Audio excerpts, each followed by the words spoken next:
Hi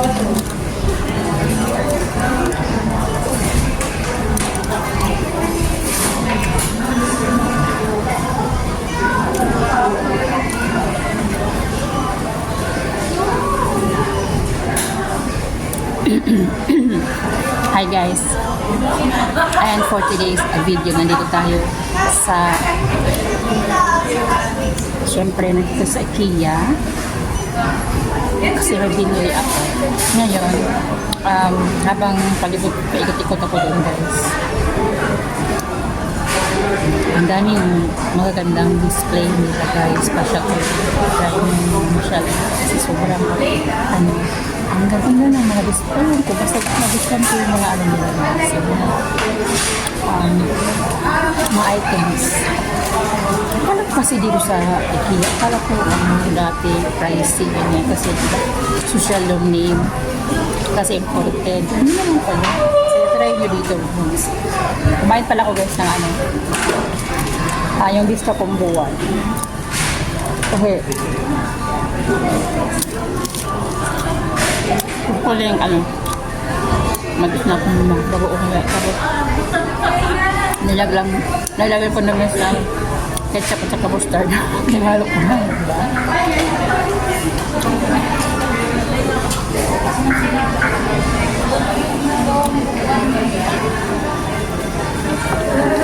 Alam nyo guys, kasi kailangan ngayon sa panahon, kailangan maano ka talaga sa budget kasi, diba? Alam mo na, yung 1,000 mo, parang 500 na lang. Minsan pa nga, pag mabili ka sa 1,000, pag tingin mo ganyan, wala na natira, diba? So, yun guys, parang kailangan natin lang kompleto-kompleto. Alam niyo pala guys, update sa kuko ko, tingnan niyo. Nagpatawag na nakakulay.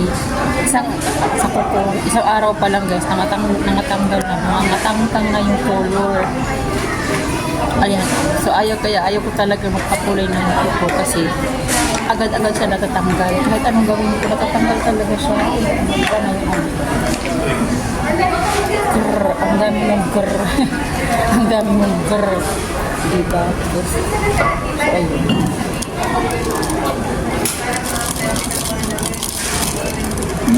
Tapos, ano pa to binayad ko dito. 150. At saka kamay. So, 300 yun. Tapos, ganyan yan. Tapos, nawawala lang ako.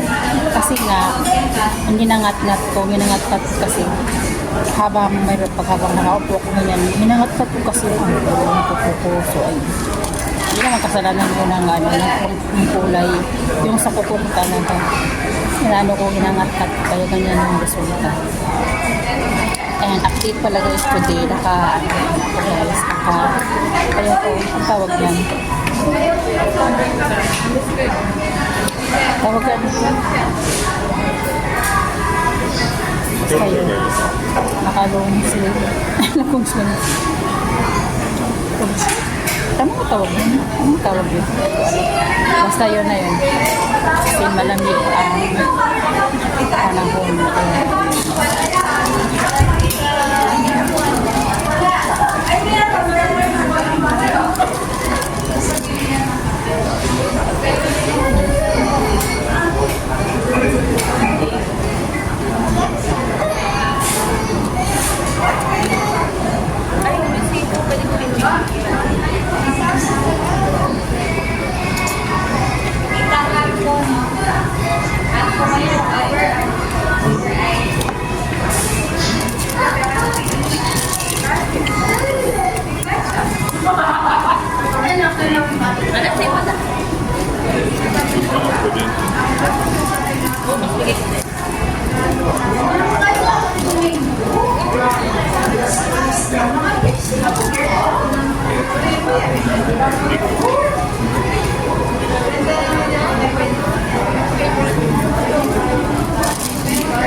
So, mamaya pala guys, pero pa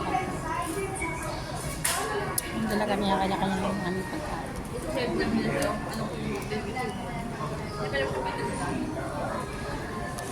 Ano